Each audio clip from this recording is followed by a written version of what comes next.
கதிர் phone பண்ணிகிட்டு இருக்காரு. இங்கே பாருங்கள், உங்களுக்கு கரெக்டான டைமுக்கு வண்டி வந்துடும்.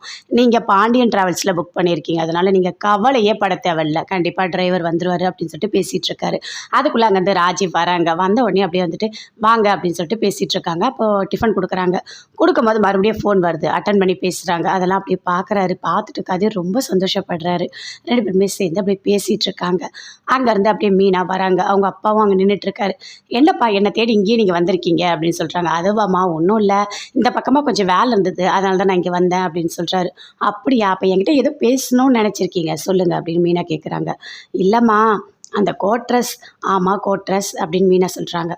இல்லை, மாப்பிள்ளை ஏதோ தனியாக போகணும்னு நினைக்கிறாரு, அவரே தனியாக போகணும்னு நினைக்கிறாரு, அப்புறம் உனக்கு என்னம்மா கஷ்டம், நான் சொல்கிறத கேளு அப்படின்னு சொல்கிறாரு. அப்பா தேவையில்லாத பேசிகிட்டு இருக்காதீங்க, அவர் அப்படி பேசினார்னா அப்போ அவர் உங்ககிட்ட வந்து சொன்னாரா நான் தனியாக போகணும்னு சொல்லிட்டு, ஆனால் அவர் என்கிட்ட எதுவுமே பேசலையே அப்படின்னு மீனா சொல்கிறாங்க.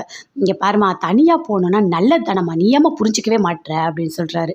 அப்பா நான் அப்புறமா பேசுகிறேன் உங்ககிட்ட அப்படின்னு சொல்லிட்டு மீனாவுக்கு கோவமாக வருது. அவங்க வீட்டுக்காருக்கு ஃபோன் பண்ணுறாங்க. இங்கே பாருங்கள், அப்பா கிட்ட போய் சொன்னீங்களா நான் கோட்ரஸ் போகிறேன் தனியாக போகணும்னு சொன்னீங்களா அப்படின்னு மீனா சொல்கிறாங்க. மீனா இல்லடி, இங்கே பாருங்கள், நீங்கள் தேவையில்லாதெல்லாம் பண்ணிகிட்டு இருக்காதீங்க, என்னை ரொம்ப கோவப்படுத்தி பார்க்குறீங்க, எனக்கு வர கோவத்துக்கு அப்படின்னு சொல்லிட்டு அப்படியே ஃபோனை கட் பண்ணுறாங்க. ஐயோ இவ வேற சூழ்நிலையே புரிஞ்சிக்க மாட்டா அப்படின்னு சொல்லிட்டு செந்தில் ஒரு பக்கம் அப்படியே யோசிச்சுட்டு இருக்காரு. அரசி ரோட்டில் நடந்து வந்துகிட்டே இருக்காங்க.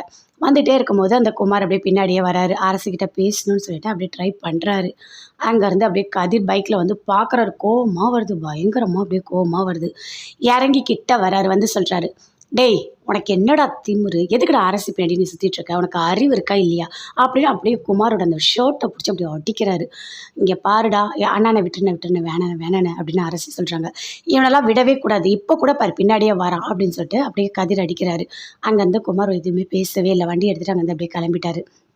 இல்லைண்ணே, அவன் வந்து அவனுக்கு ஏதோ ஒரு குற்ற உணர்ச்சி இருக்கா மாதிரி இருக்குது, அவன் அதனால் என்கிட்ட வந்து அவன் மன்னிப்பு தானே கேட்குறான், ஒன்றும் பண்ணலைண்ணே, நீ பெருசாக எடுத்துக்காத அப்படின்னு அரசி சொல்கிறாங்க. இங்கே பாரு அரசி, இவன்லாம் ஒன்றும் நல்லவன்லாம் கிடையாது, இவன் நல்லா நடிப்பான், நீ அவங்ககிட்டலாம் பேசாத அப்படின்னு கதிர் சொல்கிறாரு. இல்லைண்ணா இல்லை அதெல்லாம் ஒன்றும் இல்லைண்ணா அப்படின்னு அரசி சொல்லிகிட்டு இருக்காங்க.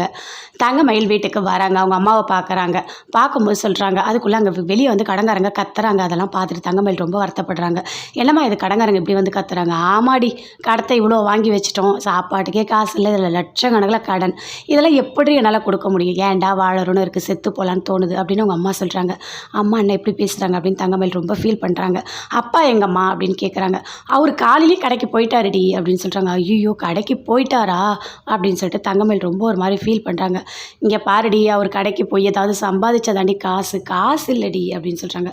சரிம்மா அப்படின்னு சொல்லிட்டு தங்கமயில் மனசுக்குள்ளேயே நினைக்கிறாங்க. அப்பா வேற கடைக்கு போயிருக்காரு. ஐயோ கடவுளே, என்ன நடக்க போகுதுன்னே தெரியலையே, ஏற்கனவே எங்கள் வீட்டுக்காருக்கு பிடிக்கவே இல்லை, உங்கள் அப்பா எதுக்கு இந்த கடைக்கு வராரு, எல்லாத்தையும் சுட்டிட்டு போகிறீங்களான்னு கேட்குறாரு. இதில் இவர் வேற போயிருக்காரு, வீட்டோட கஷ்டமும் இப்படி இருக்குது, அப்பாவை போக வேணான்னு சொல்ல முடியல, இனிமேல் என்ன நடக்க போகுதுன்னு தெரியலையே, அவர் ஏற்கனவே பயங்கர கடுப்பில் இருக்கார், இனிமேல் வீட்டில் தன சண்டை தான் போல் இருக்குது, ஐயோ கடவுளே அப்படின்னு சொல்லிட்டு தங்கமயில் ரொம்ப ஃபீல் பண்ணுறாங்க.